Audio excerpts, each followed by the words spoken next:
Mark Dacascos, thank you so much for coming on my show. I really appreciate it. How are you? I'm doing really well, Scott. Scott Adkins, it's an honor to be talking with you. I'm a huge fan, so thank you for having me. The honor is absolutely mine. I've been watching your films right from the very beginning. I've seen many of your films in the theaters. I remember watching Only the Strong in the theater when I was a teenager. I remember watching Crying Freeman in the cinema. Is it true that Crying Freeman has not had a release in the That, States, or it has yeah, now? well, first of all, thank you. And yes, that is true. Crying Freeman was never released on the big screen in America, and just recently, the last couple of years, came out on streaming with very little, with no actually publicity. Scott, you know how this is, business and life. It never got its turn in North America, but we did enjoy some love from people in Europe and Central Asia, Russia, and Asia. So, you know, it is what it is. Yeah, it was a really cool film, really stylish, and you, of course, were great in it. But yes, Mark, I've been watching your stuff for a long time. When I'd made up when I had the idea in my head that I wanted to do, you know, what you were doing at that time, when I'd solidified that idea in my mind, you were one of the, you know, the top guys, and of course, continue to be to this day. So thanks for doing this. Well, thank you, Scott. Well, whatever you got from me, you took it, man, to the second and third level. So I got plenty. Thank you, congratulations, and you're inspiring me. So thank you.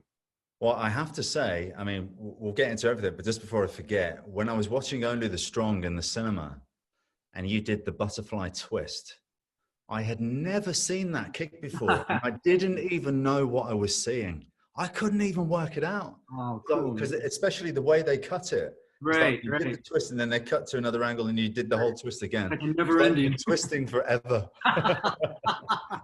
Thank you. I'd never seen that kick. It was incredible. I appreciate it. Thank you. Well, you know, the way I learned it, I had seen in 1980. So I was already living in Europe.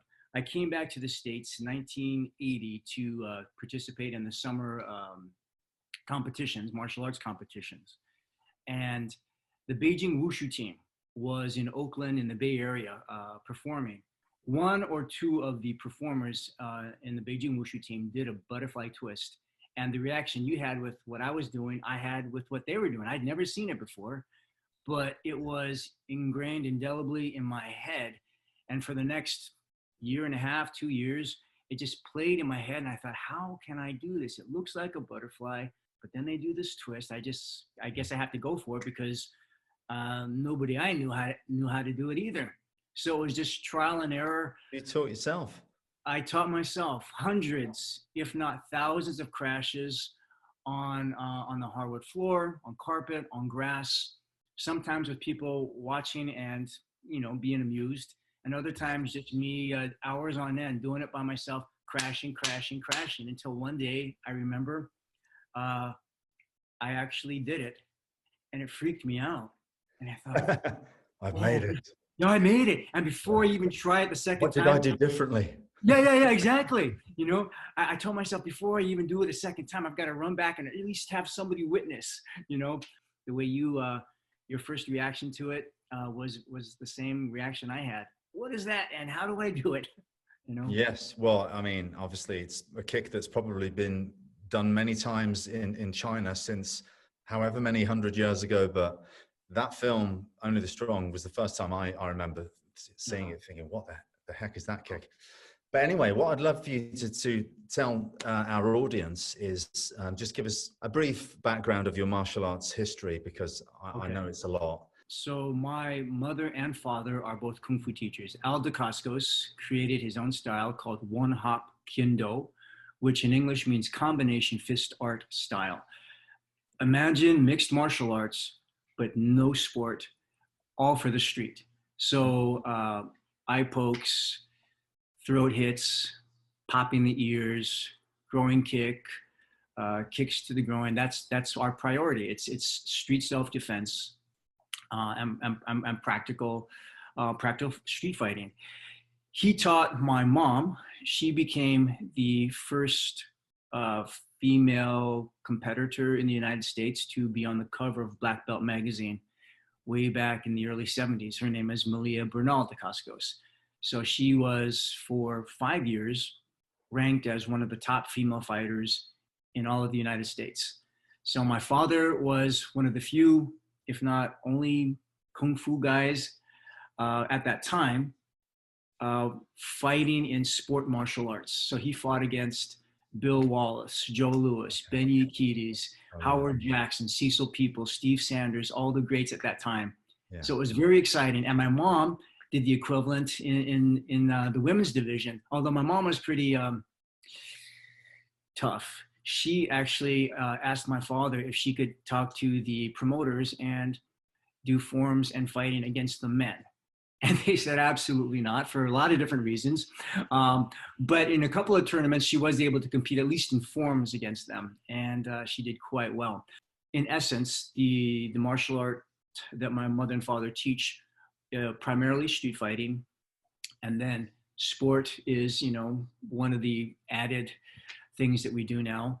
And it was always very holistic, meaning spiritual, philosophical, health, and the fighting. My parents always said that it was kind of like car insurance. You have it, but you never have to want to. You never have to need to use it. You know, you never want that. Yes. Yeah, and just to wrap it up, my mom was kind of like the drill sergeant, and my dad maybe the captain or general, because my mom was the one that made us, man, she was tough. Scott, and you're a martial artist, so you get what I'm saying. She had this class on Friday nights, right? It was just 1 hour. We did 3 things for 1 hour. We did a 20-minute run, right? Just circular, back and forth. She'd say change. We changed movement really quick. Then we did, I kid you not, a 20-minute horse stance, like Chinese style, 90-degree horse stance.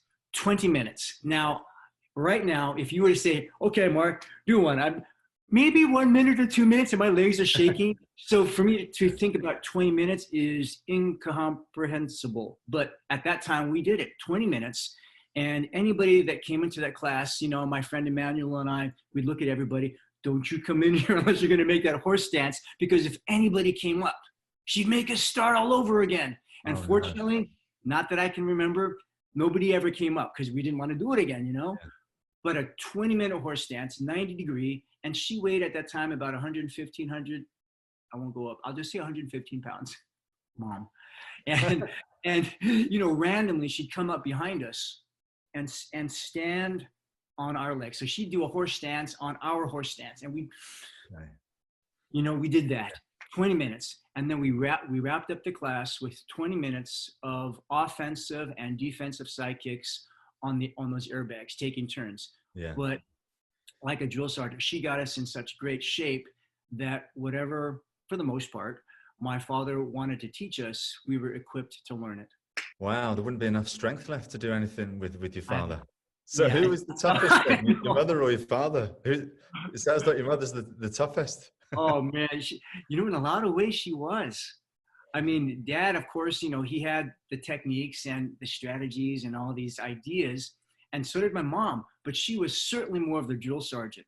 I mean, she prepped us for him, you know, and like you said, if we could walk, we could actually train with him. But yeah, a lot of times we do the one class with her and that was it.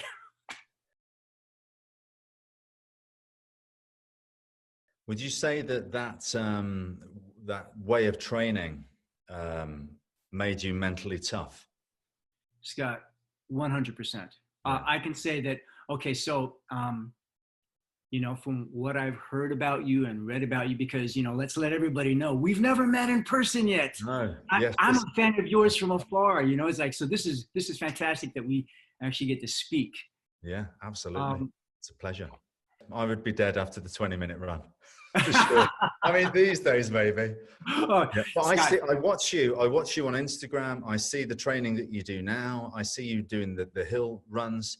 I've seen a video on YouTube. I think you were with a Muay Thai instructor, and I kid you not, it's something like a 60-minute video of you just kicking. It's Oh, 60 thank minutes. you. It's like a whole Thai boxing lesson, but there's Okay. no swapping pads and taking turns. You Right. kick in for 60 minutes, hardcore into the Thank you. the Thai Thank you, pads. Scott.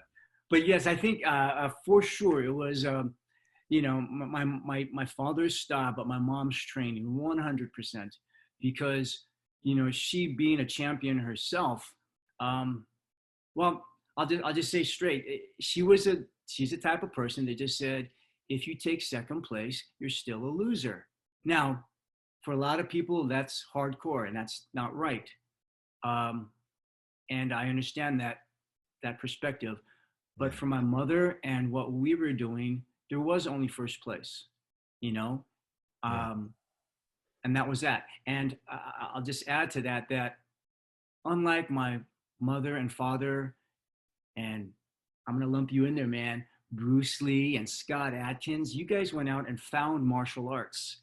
Um, I did not. I was grabbed and said, "You're going to do it." I can honestly say with an open heart, as much as I love martial arts, I don't know if I would have ever gone to it and trained that hard on my own. A fan of it, to watch you guys and women, absolutely, absolutely. I love watching it, but to train that hard and I fought for 11 years competitively. Um, as a kid, I wanted to go outside and ride my bike and hang with my friends. yeah, I didn't want to go into a high school gymnasium or college gymnasium or auditorium that smelled of sweat and blood, um, yeah. and have that energy and know that I was voluntarily going in to fight somebody that I had no beef with. That wasn't Yeah. my natural sentiment. I wasn't that natural fighter guy. My grandma Jane says I'm a lover, not a fighter. And Yeah, I mean, that's what I get from your you know, personality, I must say.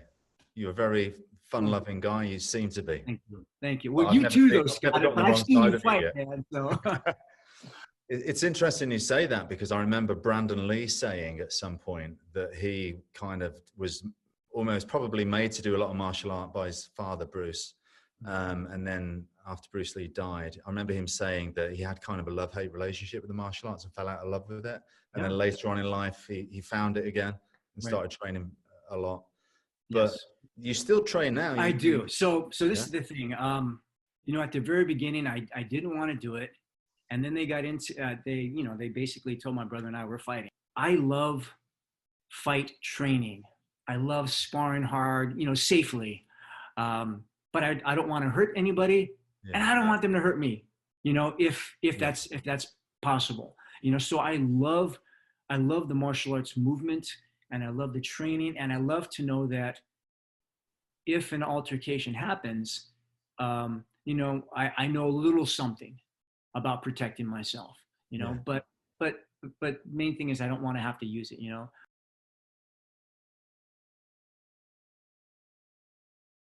Did you grow up in Hawaii?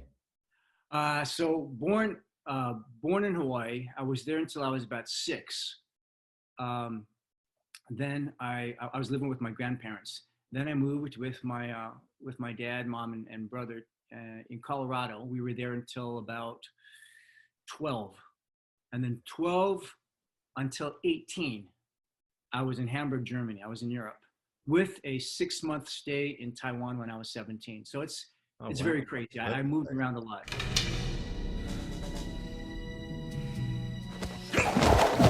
When I was growing up, I didn't see any Asians in films. When I was 10 or 11, I saw the trailer of Enter the Dragon, and it just, blew my mind. So already a fan of Bruce Lee. Then in Germany, when I was 13, 14, something like that, they were playing Jackie Chan films. So then became a fan of Jackie Chan. And then when I was 16, I saw my first Jet Li film, The Shaolin Temple. Okay. And that is still in my films. But I thought, that's what I want to do. I can practice martial arts, study philosophy and Buddhism, and, I guess share love through arts and philosophy. based off of Jet Li's character in the Shaolin Temple. So I told my dad, I said, I need to be a Buddhist monk. All right. So that was a real milestone movie for you then. That was the movie, and I just thought that's it. You know, I want to learn about the spirit and the energy in the world. I want to practice martial arts and share the goodness and my joy for that and movement, you know, with other people. Like I was romanticizing myself in a small village, just living this certain life. And at the time, my father didn't have any contacts in mainland China, but he did have some friends in Taiwan. And he knew of this very amazing Northern Shaolin, Qin Na, Shui Jiao teacher in Taipei. And so when I was 17, my father took me, we left Hamburg, Germany, went to Taipei. And for 2 weeks, my father helped me find an apartment and a roommate, set me up in my Mandarin Chinese school, and of course, introduced me to my Kung Fu teacher. And then he left.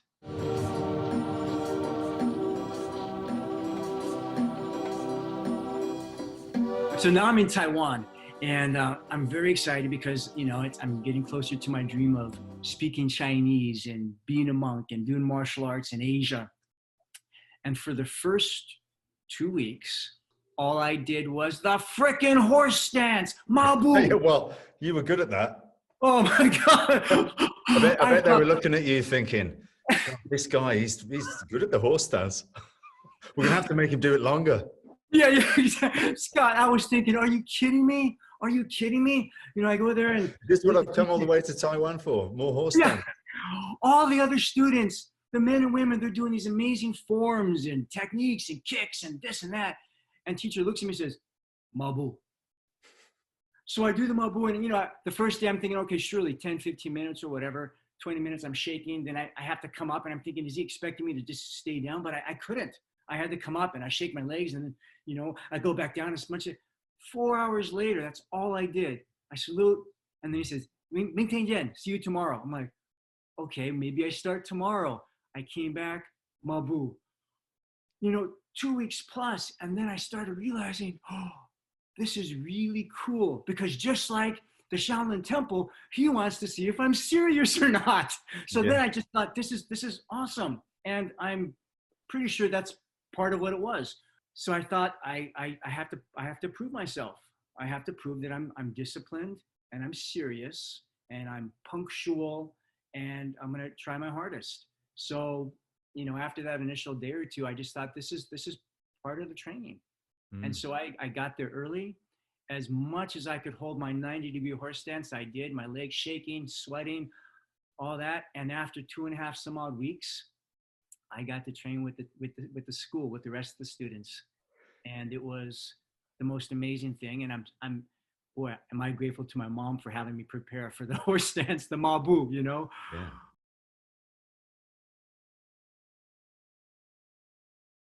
How did you get into the film business then? How did that come about? Okay, yeah, that's a crazy story. That's what we're here for.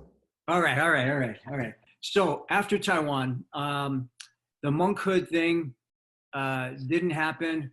After 6 months, or during the 5th month, I think, my uncle came to Taipei from Honolulu, and he was a professional dancer, had a dance troupe, and they were touring Asia.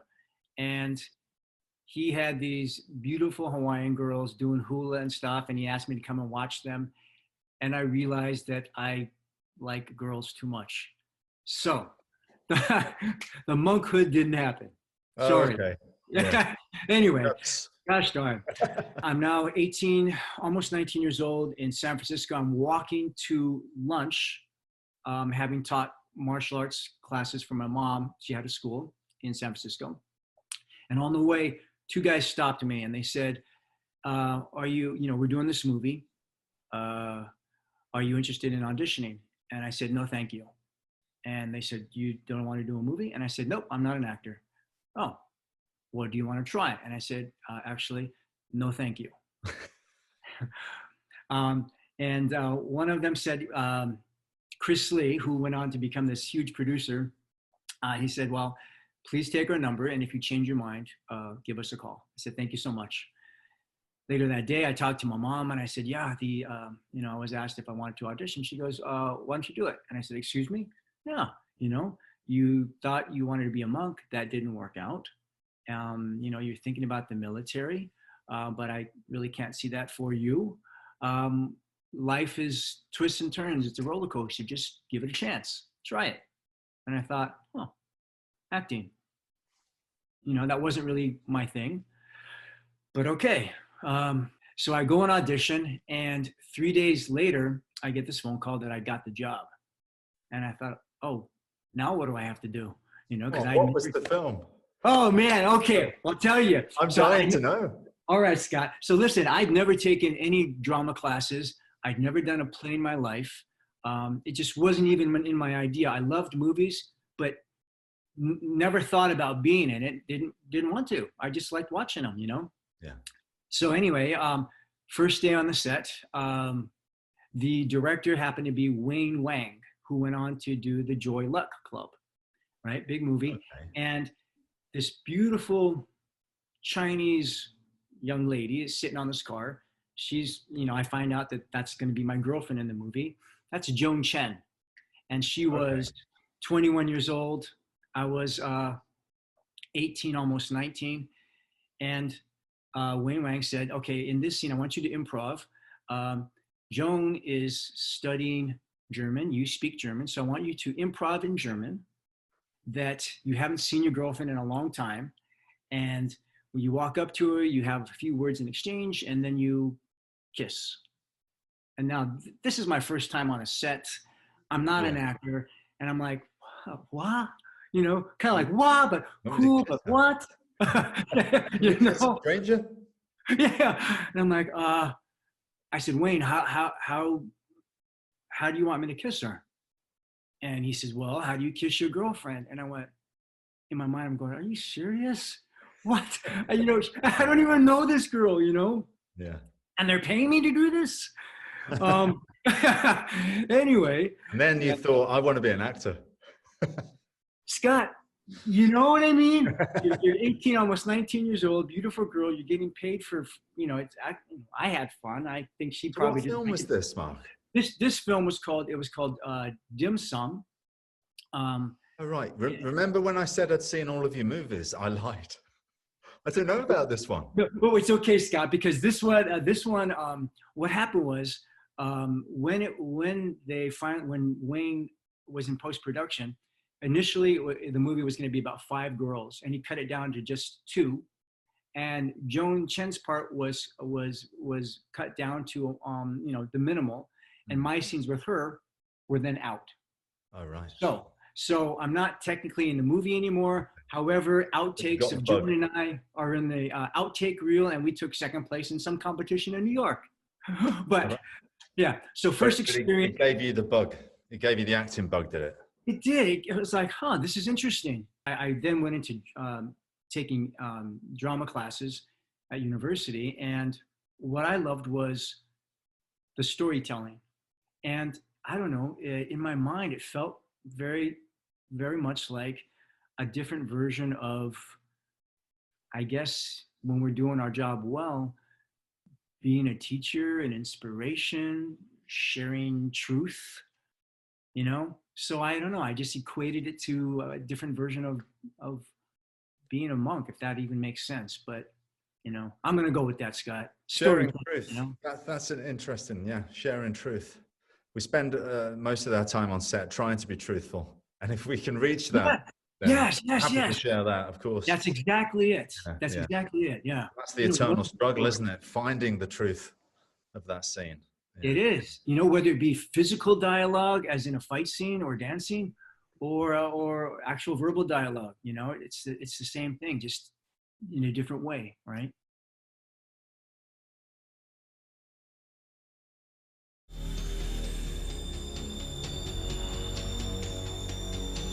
So it's an interesting film this was. I watched it quite a bit. Bit of a mixed bag, I would say. But Yes. something that I liked about it a lot, and I used to watch it quite a bit as a teenager. You're And great in it, as always. thank you, Scott. Tony is married to Juju Chen. Oh, And really? yes, and Tony went on to direct, so he's directing now, and we're still friends. Yeah, I know Juju. So had you done much sword work before this? A lot of sword work in my mother and father's style. You know, we work with short weapons, long weapons, traditional and modern. So yes, but I had never trained specifically the katana until I went to Israel, and we had this amazing sword master in the Japanese arts train with us for 6 weeks before we started filming. Back when we had, time to practice and rehearse. Back in those days that Back in I've those never days. even seen. Well, you're pulling it off. You're looking like a proper samurai here. Thank you, sir. Thank Yes. you. So I had heard about capoeira since I was 17 years old.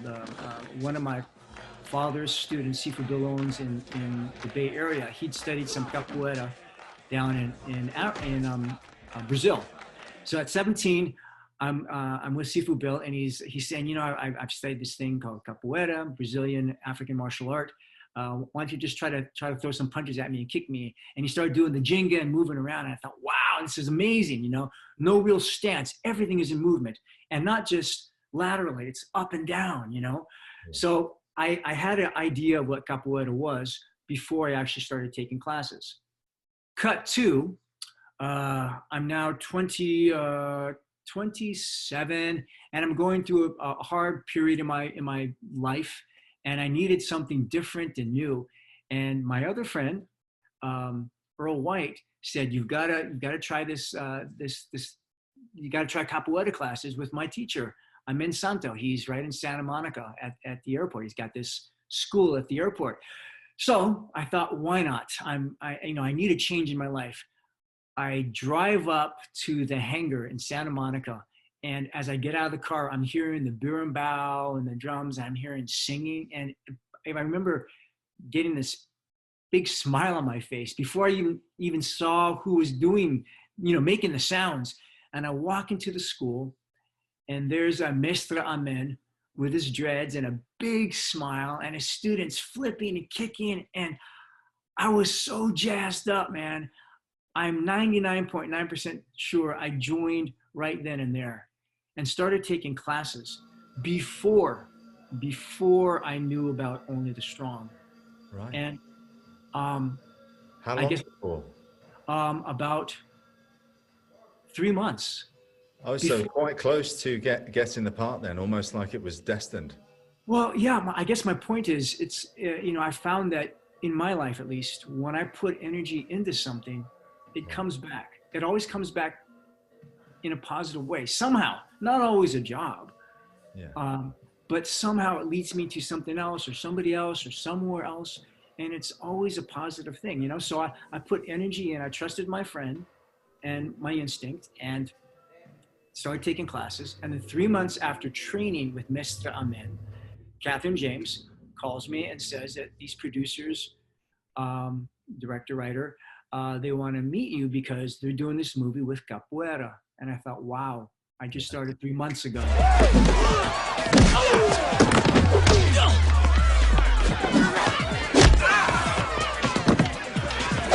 So Sheldon Lettich directed Only the Strong, right? Yes, Sheldon Lettich directed it, and I am forever grateful because, you get a director behind you that supports you and fights for you to get the job. So he was very supportive and coached me and wanted me to be the guy, as well as Luis Esteban, who was the writer of the script. And so I met with the producers, and then the studio, 20th Century Fox, wanted me to do a screen test. And so that was old school with the big 35 millimeter cameras in the studio, makeup. I had to do a physical martial arts, screen test with my movement. And then I had well, I've got that bit in the bag. and then I had to do a couple of scenes, of the dialogue. few should days have later. said, why are you even getting me to do the martial arts? Come on. Who are you trying to kid? Because they wanted to see the capoeira, you know. Is it true that they asked you to put on a bit of muscle for only the strong? Absolutely.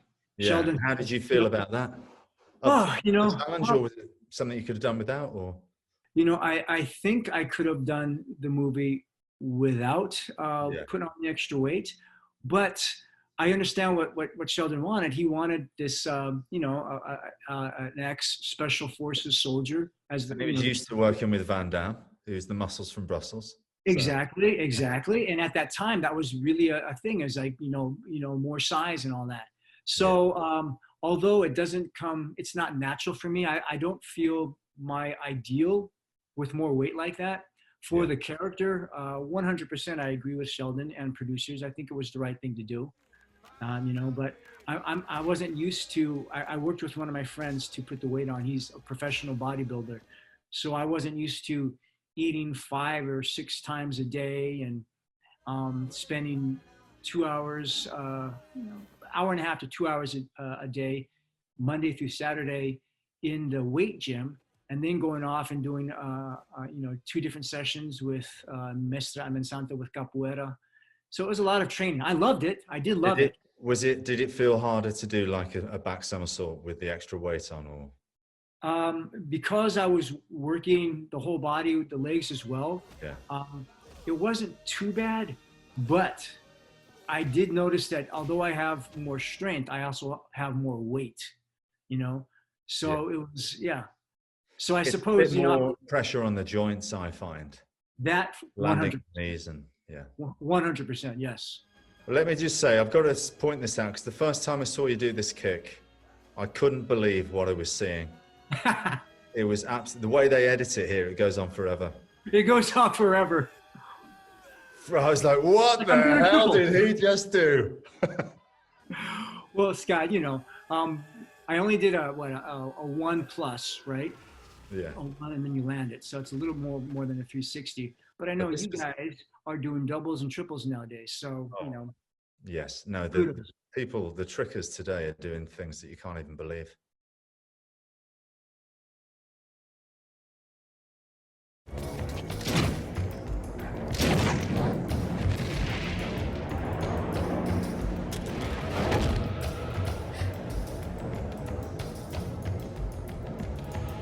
Crying Freeman, very stylish movie based on a manga.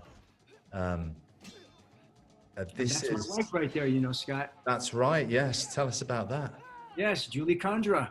We met on the plane going up there, and before we met, actually, Christoph had shown me Julie's audition reel, and he had a close up of her face and then zoomed in on her eyes, and she did one of the scenes, and you see her eyes well up, and then she dropped the emotion, and she was amazing.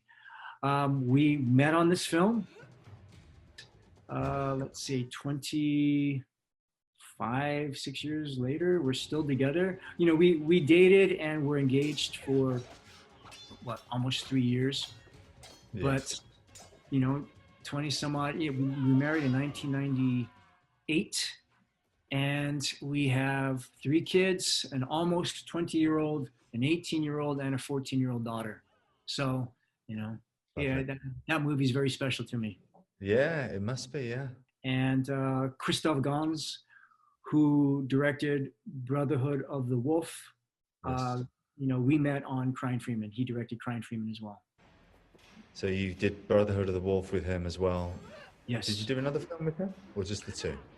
Just the 2, and before we leave these bodies, Christoph and I hope to find something else we can collaborate on together. Yeah, good director, man. Very stylish. Always looks slick, his movies.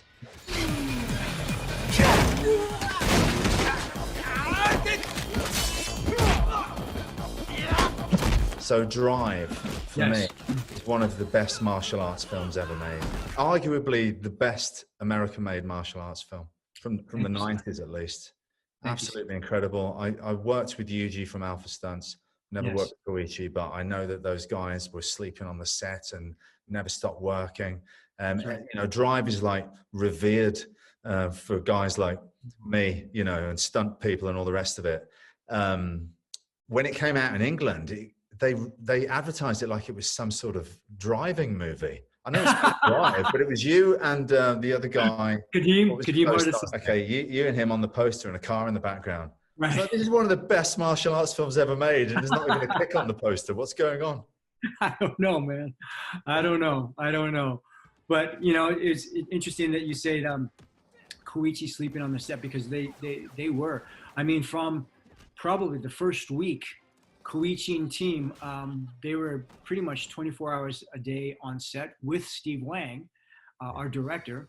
And then by the second week, you know, we had Steve and Koichi wanted to do so much action that they asked me if I didn't mind, you know, working, you know, 7 days a week, sleeping there as well. And but yeah, you know, Steve warned Kadeem and I from the very beginning. He says there will be pain on this movie. He says, "Oh, that was nice of him." Yeah. Can I sorry to just interrupt? I just want to highlight this stunt that you do now, and it is a stunt. Yes. And you know, give it up for Mark Dacascos here. Thank you. Check that out. Thank you, Scott. Oh, cool. Thank you, Scott. But yeah, before we started shooting this, Steve had Kadeem and I over to his house, and he said, and with Koichi and some of the guys, and he said, there will be pain. I want to pay homage to, this is Steve saying, I want to pay homage to the Hong Kong and Chinese movies. We need to make contact, so you and Kadeem will more than likely have a lot of bruises. You know, and I remember Koichi laughing and the guys laughing, and Kadeem and I like, okay, we're in, you know, but. Look at the way you kick this guy now. You kick it hard. Bang. I can see that you're putting the force in there. But that's what makes it so good. Thank you. Well, and they did, you know, and I've got to give it up to the stunt team and Koichi, because, you know, we had two units going on. We had obviously dialogue and some action, and then action unit. So in the opening scene on the ship, that's all me doing my own fight. In this, of course, when you see my face, it's me fighting. Most of it's me doing the fighting, but some of the stunts and the tricks like this, the high doubles, that's not me. I cannot take credit. I don't know who the stuntman was, but that's a stuntman doing it. And is this this is purely because, I mean, you know, I know that you can do most of the stuff in this, and doing the back somersault off that thing proves it anyway, but it's because he was shooting two units at the same time. Yes, a lot of it was because we physically could not get there in time. You know, while we're doing this, we're doing the other scenes with Brittany Murphy and Kadeem, and the fighting's going on. You know, we only had a very small amount of money. We were shooting 6-day weeks.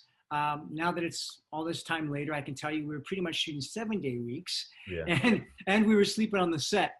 And we were all doing that with full passion, and we wanted to. So yeah, it was physically impossible for me to do it as much as I wanted to on my own.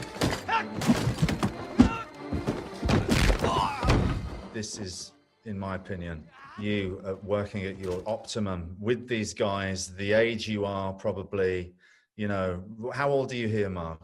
I'm 32, 31, 32.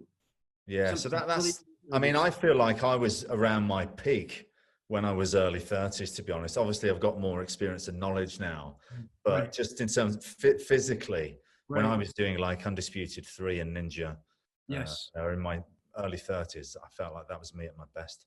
You're still looking great though, Scott. Hey man, let me say that Ip Man 4, seriously, one of my favorite all-time martial arts story movies. Just you guys, you and Donnie and your cast and crew, you guys were phenomenal. So thank you for that.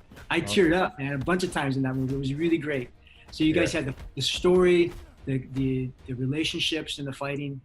Fantastic. Yeah, no, it's a very emotional ending to that film, obviously. What happens, not giving anything away, but hopefully people have seen it by now. A difficult character to play, of course, because he's, you know, such a bigoted, racist, you know, and all the rest of it. Well, but I wanted to portray the character that the director needed me to in order to tell his story. Absolutely. And you know, I kind of And you enjoy did it. villain. You did it. You did it.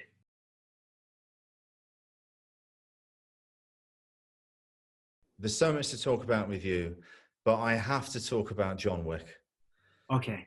How did that come about? And can I just congratulate you on your performance in that? You've done so much amazing stuff, but it was so good to be able to go back and see you in a huge movie like John Wick 3, and Thank the you, Scott. main villain, and did a fantastic job. What a character. Thank you, man. Thank you so much. Thank you. Thank you. I was in New York working with my Shakespeare teacher, Patsy Rodenberg from London. And I would want to talk about Shakespeare as well, Sparrows, but Okay. okay. We will. Yeah. But anyway, so I've been working with Patsy Rodenberg for many years, and I was out there doing another workshop with Patsy, and I get home from class one night, and my reps call me and say that Chad Stahelski of the John Wick movies would like to meet you tomorrow. He's in New York, you're in New York, so make it happen. I said, absolutely. Did you know Chad from before? No, I knew John Wick movies. I knew Chad's name. I know his reputation and his work from The Matrix and all these things, but I'd never met him in person that I can remember. Although he said that we may have met each other in passing briefly, but in terms of actually speaking and talking, no. Yeah. So I go in before Shakespeare class the next day. I meet with Chad, where I was in there for 2 hours, and he says, you know, I already have the lead villain cast, but I'd like to offer you maybe a cameo, you know, one dialogue scene and a fight scene, probably in Morocco or, you know, one of the other locations. And I said, Chad, I would be honored. Thank you. Yes, I'd love to. Cut to a couple months later, and I hadn't heard from him. And, you know, with productions and shooting, maybe plans have changed, or my part was cut out or whatever, you know, life happens. But I was thinking about it. Then in May, I get a text on a Sunday night, and it's Chad. And he says, hey, Dacascos, call me in the morning. And I said, okay, Chad. I text him back, I will do. So I call him Monday morning. I say, hey, Chad, you know, you okay? Can I help you? And he goes, I hope so. And I said, okay, what's going on? He says, well, plans have changed. The original actor for the lead villain is no longer working on the show, and I would like to invite you. And I said, you would like to invite me to what? And he says, to play the lead villain. And I said, I'm in. He says, no, read the script first. I said, don't need to, Chad, I'm in. He goes, read the script. I said, okay, fine. Should have phoned him up and said, I don't want to do it. Yeah, right. I said, Chad, of course, it's great. I'd love to do this. Are you open to me, you know, playing with the character? He says, Dacascos. He goes, we're going to collaborate. I want you to make it your own. I said, thank you so much. Chad, you know, I'm in Los Angeles. You're in New York. When would you like me there? He goes, come tonight. I went, oh, prep time. So.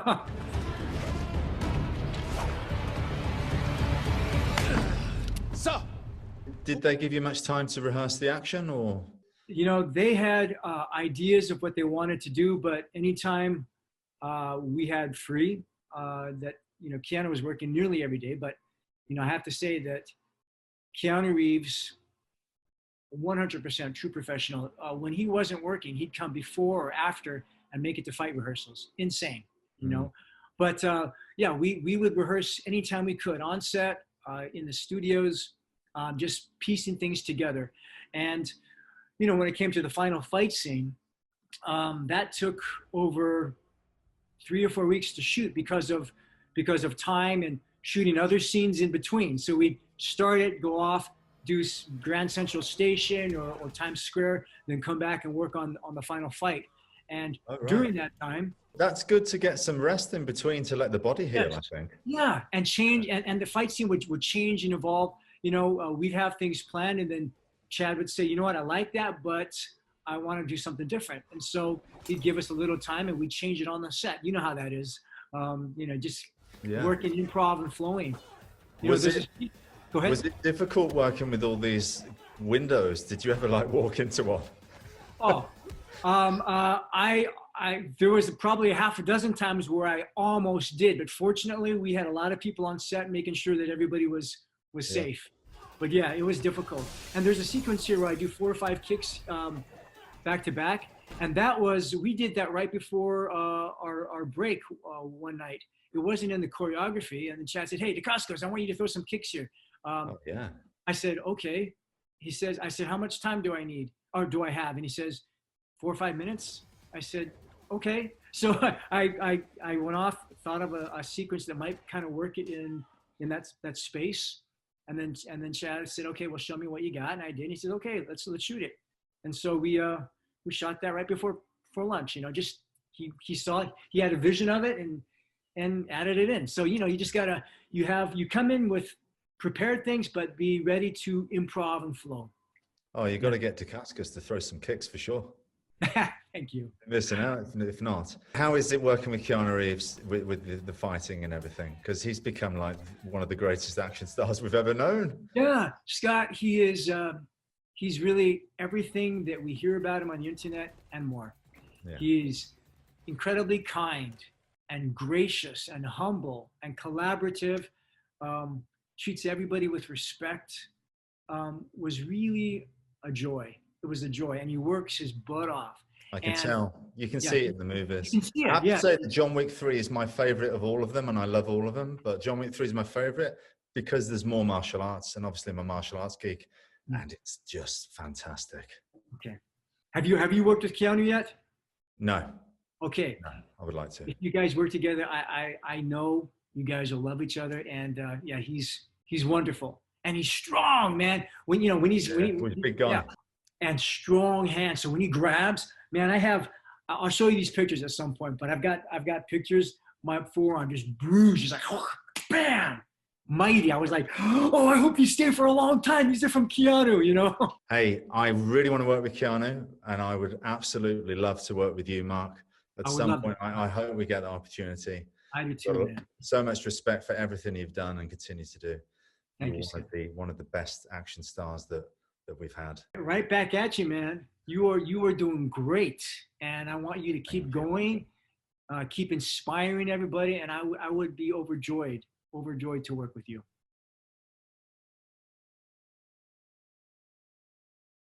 Can you just tell me a bit about your Shakespeare?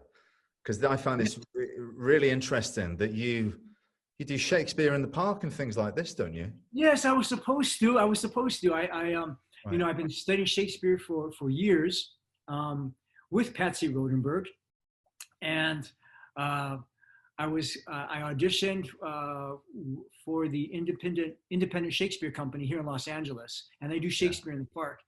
And in 2018, the summer of 2018, they were going to do they did Titus Andronicus, and I auditioned for the lead villain part, Aaron, and they offered me the role. So I got it, and then a week or two after I booked for that, John Wick came, but the schedule allowed me to do both.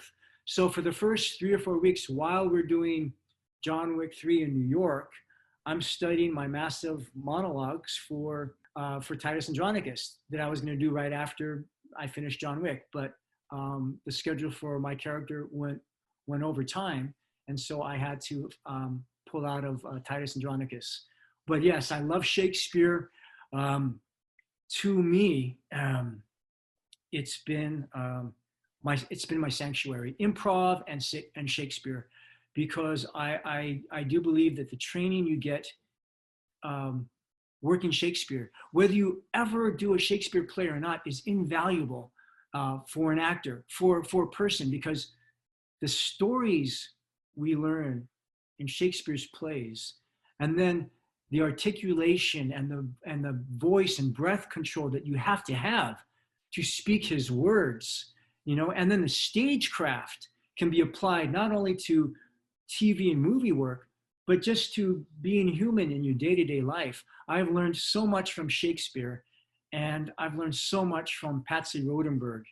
And this right here, I'm gonna plug it. Scott, she's written 5 or 6 books. This is her first one. I've read it. This is my 3rd time going back over it again. Great. everything she writes is invaluable, and I can use everything that Patsy teaches me in and around and for Shakespeare in martial arts. You know, it's so connected. You know this. You know this. This is great. People have come here to listen to some kung fu stuff, and they've come away with Shakespeare. We're giving you everything in this show. Fantastic stuff, Mark. Yes, I did do quite a bit of Shakespeare back in the day. I heard. Drama school. And correct me if I'm wrong. It helps, right? If not, of course. it's the support, the roots. Yes. I mean, even as simple as if you want to learn dialogue and be an actor. Well, if you're learning Shakespeare's dialogue, if you can grasp that, then the rest is going to be easy. That's what I tell my friends. 100%. Yes. Well, thank you, Mark. Thanks for doing this. I really appreciate it. Scott Adkins, thank you so much, man. Keep going. You inspire. Thank you. Inspiration from you, and I will continue to try and do my bit. Thanks a lot, Mark. Aloha. Thank you, Scott. Cheers. Thanks.